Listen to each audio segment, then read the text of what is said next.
Hello everyone, आज की इस वीडियो में हम लोग सरलीकरण यानी सिंप्लीफिकेशन के प्रश्नों को हल करेंगे। तो वीडियो को शुरू से लेकर अंत तक देखना। ये जो प्रश्न देख रहे हो थोड़ा कठिन आपको दिख रहा है, इसको एकदम अच्छे तरीके से बताएंगे, सरल तरीके से, जिससे कभी भी ऐसे प्रश्न पूछे जाए या इससे कठिन या इससे सरल आप आराम से लगा ले जाओ। ठीक है, आइए सीखते हैं। तो यहाँ पर देखो 7 सही 2/5 प्लस बड़ा ब्रैकेट 3 सही 1/3 भागे मझला ब्रैकेट 5/7 माइनस 2/9, फिर छोटा ब्रैकेट के अंतर्गत 3/4 गुणे 7/6, फिर छोटा ब्रैकेट बंद है, फिर मझला ब्रैकेट लगा है, फिर बड़ा ब्रैकेट लगा है। ऐसे प्रश्नों में कौन सा नियम लगेगा, सबसे पहले ये दिमाग में आना चाहिए। तो इसमें बोर्ड मास का नियम लगेगा। ठीक है, जिसे हम लोग कोष्ठक का नियम बोले तो ज्यादा बढ़िया रहता है। ठीक है, कोष्ठक के नियम में क्या होता है, सबसे पहले आपको छोटा कोष्ठक सॉल्व करना पड़ता है, फिर आपको मझला कोष्ठक सॉल्व करना पड़ता है, फिर जाकर आपको बड़ा कोष्ठक सॉल्व करना है। अब इस कोष्ठक के अंतर्गत चाहे जोड़ हो, चाहे घटाव हो, चाहे गुणा, चाहे भाग, उसी को सबसे पहले सॉल्व करेंगे। तो नियम के तहत सबसे पहले छोटा कोष्ठक को सॉल्व किया जाएगा, तो अन्य चीजें आपको उसी तरीके से लिखते हुए जाना है। 7 सही 2/5 है, तो यहाँ पर 7 सही 2/5 इस तरीके से लिखोगे, फिर प्लस का सिंबल बनाओगे, फिर यहाँ पर बड़ा ब्रैकेट लगाओगे। अब यहाँ पर 3 सही 1/3 है, तो 3 सही 1/3 इस तरीके से लिखो, भाग का सिंबल बनाओ। अब यहाँ पर मझला ब्रैकेट है, तो इस तरीके से मझला ब्रैकेट लगा लो। 5/7 है तो 5/7 लिख लो, माइनस 2/9 है तो इस तरीके से 2/9 लिख लो। फिर यहाँ पर छोटा ब्रैकेट के अंतर्गत अगर इसको आप गुणा कर लोगे तो छोटा ब्रैकेट आपका क्या हो जाएगा, खत्म हो जाएगा। तो 2/9 और छोटा ब्रैकेट के बीच में कोई भी चिन्ह नहीं है, तो यहाँ पर गुणे का चिन्ह इस तरीके से लगाना पड़ेगा। ठीक है, अब यहाँ पर 3 से देखो 6 कट जाएगा, 3 1 3 हो जाएगा, 3 दूना कितना हो जाएगा, 6 हो जाएगा। तो ऊपर क्या बचा है, 7 बचा है, तो यहाँ पर ऊपर इस तरीके से 7 लिखो, बटे का सिंबल बनाओ, 4 का गुणा 2 में करो, 4 दूना 8 हो जाएगा। अब आपका छोटा ब्रैकेट खत्म हो गया, यहाँ पर इस तरीके से मझला ब्रैकेट लगा लो, लास्ट में आप इस तरीके से बड़ा ब्रैकेट लगा लो। अब यहाँ पर देखो 7 सही 2/5 है, तो यहाँ पर इस तरीके से लिखो 7 सही 2/5, प्लस का सिंबल बनाओ, मझला ब्रैकेट है इस तरीके से मझला, और बड़ा ब्रैकेट है इस तरीके से बड़ा ब्रैकेट लगाओ। अब हमें मझला ब्रैकेट को सॉल्व करना है। 3 सही 1/3 है, तो इसे लिखो 3 सही 1/3 लिखो, भाग का सिंबल बनाओ। अब यहाँ पर मझला ब्रैकेट के अंतर्गत घटाव भी है और गुणा भी है, तो आपको सबसे पहले क्या सॉल्व करना पड़ेगा, सबसे पहले गुणा सॉल्व करना पड़ेगा। अगर ब्रैकेट के अंतर्गत माइनस का सिंबल हो, प्लस का सिंबल हो, गुणे का सिंबल हो, तो भाग का सिंबल हो, तो सबसे पहले हम लोग क्या भाग के सिंबल को सॉल्व करेंगे, फिर गुणा, फिर जोड़, फिर घटाव। ठीक है, ये मिश्र संक्रिया का नियम यहाँ पर काम करता है। सारे नियमों को आपको ध्यान में रखना पड़ेगा। तो यहाँ पर मझला ब्रैकेट ना हो, 5/7 है तो 5/7 इस तरीके से लिखो, माइनस ये 2/9 गुणे 7 बटे क्या है 8 है, तो 2 से हम लोग 8 को काट देंगे, 2 1 के 2 हो जाएगा, 2 चौके कितना हो जाएगा 8 हो जाएगा। अब ऊपर क्या बचेगा, 7 बचेगा, तो 7 लिख लो, और 9 का गुणा 4 में कर लो, या 4 का गुणा 9 में, 4 9 कितना हो जाएगा आपका 36 हो जाएगा। अब आपका मझला ब्रैकेट इस तरीके से लगा लो, फिर यहाँ पर बड़ा ब्रैकेट लगा लो। अब आप घटा जब दोगे तो आपका मझला ब्रैकेट खत्म हो जाएगा, तो यहाँ पर 7 सही 2/5 है, तो 7 सही 2/5 लिखो, प्लस बड़ा ब्रैकेट के अंतर्गत क्या है, 3 सही 1/3 है, तो यहाँ पर 3 सही 1/3 इस तरीके से लिखो, भाग का सिंबल बना दो। अब यहाँ पर भाग का मझला ब्रैकेट और इस संख्या के बीच में भाग का सिंबल है, तो भाग का सिंबल लगाओ। अब यहाँ पर इसको देखो भिन्न का घटाव बन रहा है, तो इसका हर क्या है, बराबर नहीं है, तो 7 और 36 का एलसीएम लो। तो चलो 7 और 36 का हम क्या करते हैं, एलसीएम ले लेते हैं। अब इसको छोटी संख्या से काटो, सबसे पहले 2 से काटो। ठीक है, 2 से 7 नहीं कटेगा, तो 7 को उसी तरीके से लिखो, 2 1 के 2 हो जाएगा, 2 8 कितना हो जाएगा 16 हो जाएगा। अभी भी ये 2 से कटेगा, 7 नहीं कटेगा तो उसको उसी तरह से लिखो, 2 9 18 हो जाएगा। अब यह 3 से कटेगा, 7 नहीं कटेगा तो उसको उसी तरह से लिखो, 3 53 हो जाएगा। अब फिर 3 से काटो, 3 1 के 3 हो जाएगा। अब यह डायरेक्ट 7 से कटेगा, 7 1 7, यहाँ पर 1 है 1 लिख लो। अब यहाँ पर किसकी आवश्यकता होती है, जो ये चीजें आई हुई हैं। ठीक है, तो 2 कितनी बार है, 2 बार है, तो यहाँ पर 2 × 2 लिखो। 3 कितनी बार है, 2 बार है, तो इंटू 3 इंटू इस तरीके से 3 लिखो, इंटू 7 है, इंटू 7 लिखो। इन सब का गुणा कर लो, 2 दूना 4 हो जाएगा, 2 दूना 4, 4 3 12, 12 36 हो जाएगा। 36 में आपको क्या काम करना पड़ेगा, 7 से गुणा करना पड़ेगा, तो 7 छंग कितना हो जाएगा आपका 42 हो जाएगा। हासिल आपका कितना बचेगा 4, और 7 त्रिक कितना हो जाएगा 21 हो जाएगा। 21 में 4 जोड़ दोगे तो कितना हो जाएगा आपका 25 हो जाएगा। तो यहाँ पर 252 आपका क्या आ चुका है, एलसीएम आ चुका है। तो यहाँ पर हम इस तरीके से बटे का सिंबल लगाएंगे और 252 लिख लेंगे।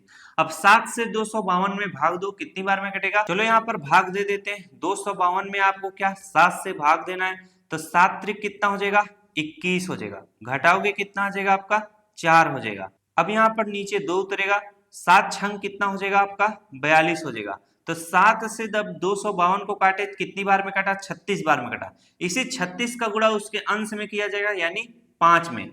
तो 36 गुणे आपको 5 अब करना पड़ेगा, तो 5 छक कितना हो जाएगा आपका 30 हो जाएगा। हासिल आपका कितना बचेगा 3 हो जाएगा। और 5 तिहाई 15, 15 में 3 जोड़ दो कितना हो जाएगा 18 यानी 180 हो जाएगा। ठीक है, अब यहाँ पर मझला ब्रैकेट अभी लगाए रहो। अब 36 से हम लोग क्या काटेंगे, 252 में भाग देंगे। क्या 36 से 252 में भाग देंगे, तो 252 में आपको भाग देना है किससे, 36 से। तो 36 से 252 क्या डायरेक्ट कटेगा। 36 सत्ते कितना होता है 252 होता है, तो घटाओगे शून्य आ जाएगा। कितनी बार में कटा है, 7 बार में कटा है। जब 36 से 252 को काटे हो तो कितनी बार में कटा है, 7 बार में कटा है। इसी 7 का गुणा उसके अंश में करोगे, 7 सत्ते कितना हो जाएगा 49 हो जाएगा। इतनी बात समझ में आ गई। अब मझला ब्रैकेट बंद कर लो इस तरीके से और यहाँ पर बड़ा ब्रैकेट लगा लो। अब इसको हम सॉल्व करेंगे। जब इसको सॉल्व करोगे, देखो ये मिश्र भिन्न में, तो इसको साधारण भिन्न में बदल सकते हो। जैसे ऊपर से मैं सॉल्व करते आया हूं ना, तो चाहते आप मिश्र भिन्न को साधारण भिन्न में सॉल्व कर लेते। जैसे अब मैं इसलिए सॉल्व कर रहा हूं क्योंकि नीचे जगह कम पड़ रहा है, तो इसलिए मैं अभी भी इसको साधारण भिन्न में बदल दूंगा, जिससे हमारा नीचे जगह बच जाए, यानी स्टेप बच जाए ज्यादा, तब एक स्टेप बढ़ जाएगा ना। अब इसका गुणा करो, 7 5 का गुणा 7 में करो, 5 7 35 हो जाएगा। 35 में 2 जोड़ दो कितना हो जाएगा आपका 37 बटे कितना हो जाएगा 5 हो जाएगा। प्लस का सिंबल बना लो। उसी तरह से बड़ा ब्रैकेट में सॉल्व करो। बस आपको मिश्र भिन्न को साधारण भिन्न में बदलना और कुछ करना नहीं है। ठीक है, और अभी अगर कुछ कर दोगे तो गलत हो जाएगा, क्योंकि नियम के तहत सॉल्व करना पड़ता है ना। अभी सबसे पहले इन्हीं को सॉल्व करना पड़ेगा। बस आप इतना कर सकते हो कि मिश्र भिन्न को साधारण भिन्न में बदल सकते हो। 3 त्रिक कितना हो जाएगा 9, 9 में 1 जोड़ दो कितना हो जाएगा 10 बटे कितना हो जाएगा आपका 3 हो जाएगा। भाग का सिंबल है, भाग का सिंबल बना लो। अब इसको अगर आप घटा दोगे तो आपका मझला ब्रैकेट खत्म हो जाएगा। अब 180 में से 49 घटाओगे तो 10 में से 9 गया कितना आ जाएगा आपका 1 आ जाएगा। ठीक, अब ये बन जाएगा कितना 7। अब 7 में से 4 आपको घटाना पड़ेगा, तो कितना बन जाएगा आपका 3 बन जाएगा। और यहाँ पर 1 है तो इस तरीके से 1 लिखो, यानी 131 हो जाएगा। बटे में कितना है 252 है, तो 252 इस तरीके से लिख लो। अब आपका मझला ब्रैकेट खत्म हो गया, बड़ा ब्रैकेट इस तरीके से लगा लो। यहाँ पर क्या है 37 बटे 5 है, तो यहाँ पर 37 बटे 5 इस तरह से लगो, प्लस का सिंबल बनाओ। अब इसको आप जब सॉल्व करोगे 10 बटे 3 है, तो इस तरीके से 10 बटे 3 लिख लो। अब आपका बड़ा ब्रैकेट खत्म हो जाएगा। अब भाग का चिन्ह किसमें गुणे में बदल जाएगा, सामने वाली भिन्न पलट जाएगी, 252 क्या हो जाएगा ऊपर चला जाएगा और नीचे क्या हो जाएगा 131 हो जाएगा। अब यहाँ पर 10 बटे 3 है, 10 से अगर कोई चीज कट रहा है तो काट दो। 3 से देखो 252 कट जाएगा, 3 एकम 3 हो जाएगा और 3 अठे कितना होता है 24 होता है, एक बन जाएगा ये 12, तो 3 चौके कितना होता है आपका 12 हो जाता है। 84 बटे कितना हो चुका 131। अब बराबर हो जाएगा 37 बटे 5 है, तो 37 बटे इस तरीके से 5 लिखो, प्लस 10 का गुणा 84 में करो कितना हो जाएगा 840 हो जाएगा। बटे में 131 है, तो 131 इस तरीके से लिख लो। अब यहाँ पर 37 बटे 5 प्लस 131 है। ठीक है, हर बराबर नहीं है और ये भिन्न का जोड़ है, तो इसको जोड़ना पड़ेगा। अगर आप 5 और 131 का एलसीएम लोगे तो आपको थोड़ा लंबा पड़ जाएगा। दो ही भिन्नों को जोड़ना है तो आप क्रॉस मल्टीप्लिकेशन कर लो, ज्यादा सही रहेगा। तो 37 का गुणा 1 में करेंगे, 37 1 कितना हो जाएगा हमारा 37 हो जाएगा, हासिल हमारा 3 बचेगा। और 37 का गुणा 3 में करेंगे, 37 का गुणा 3 में करेंगे तो हमें 37 का तो पहाड़ा आता नहीं है, 3 का गुणा 7 में कर लेते हैं। 3 सते कितना हो जाएगा 21 हो जाएगा, हासिल हमारा 2 बचेगा। और 3 का गुणा 3 में कर लेंगे, 3 त्रिका 9, 9 2 कितना हो जाएगा हमारा 11 हो जाएगा। ठीक है, अब हमने 37 का गुणा 3 में किया तो कितना आया 111 आया, हासिल हमारा 3 बचा हुआ था, तो 111 में 3 जोड़ दो कितना हो जाएगा 114 हो जाएगा। ठीक, अब इस 14 का ये जो 4 है यहाँ पर लिखा जाएगा और जो बाकी 11 बचेगा ये आपका हासिल बन जाएगा। अब 37 1 कितना हो जाएगा 37, बस इसी में आप जोड़ लो, 7 1 कितना हो जाएगा 8 हो जाएगा, 3 1 कितना हो जाएगा आपका 4 हो जाएगा, यानी 48 आ चुका है। तो यहाँ पर 48 इस तरीके से लिख लोगे, 4847। जब 131 का गुणा 37 में करोगे कितना आ जाएगा 4847 आ जाएगा।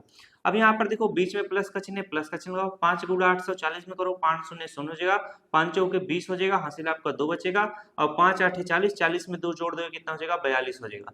बटे में क्या हो जाएगा 5 का गुणा 131 में कर लो, 5 1 के 5 हो जाएगा, 5 3 15 5 हासिल 1 हो जाएगा, 5 1 के 5 1 6 हो जाएगा। अब इसको जोड़ लो, यही आपका उत्तर हो जाएगा। यहाँ पर 2 शून्य है तो 2 शून्य है तो ऊपर की दोनों संख्या इस तरह से लिख लो, यानी 47 हो जाएगा। अब यहाँ पर देखो 8 है और 2 है, तीसरी संख्या 8 है, इसकी तीसरी संख्या 2 है, 8 2 कितना होता है 10 का 0, हासिल आपका 1 हो जाएगा। इसके बाद 4 4 8 1 कितना हो जाएगा आपका 9 हो जाएगा, यानी 9047 आ चुका है। बटे में कितना है 655 है, 655 लिख लो, यही आपका क्या हो जाएगा आंसर हो जाएगा। इस तरीके से हमने सिंप्लीफिकेशन को काफी बढ़िया तरीके से हल किया। अब इसको देखो, इसको पूरा कर देते हैं, छोटा कर देंगे तो सब दिखने लग जाएगा। यहां से देखो ये है। अब इसको थोड़ा और बड़ा कैसे किया जाएगा यार, चलो इसको थोड़ा बड़ा करते हैं। बड़ा तो हो रहा है। इस तरीके से देखो, यह आपका सवाल पूरी तरीके से हल हो गया है। जो भी बालक वीडियो को ध्यान से देखा होगा उसको अच्छे से समझ में आ गया होगा। तो वीडियो अगर अच्छा लगा तो वीडियो को अपने दोस्तों को भी शेयर कर देना और लाइक कर देना। मिलते हैं नेक्स्ट क्लास में।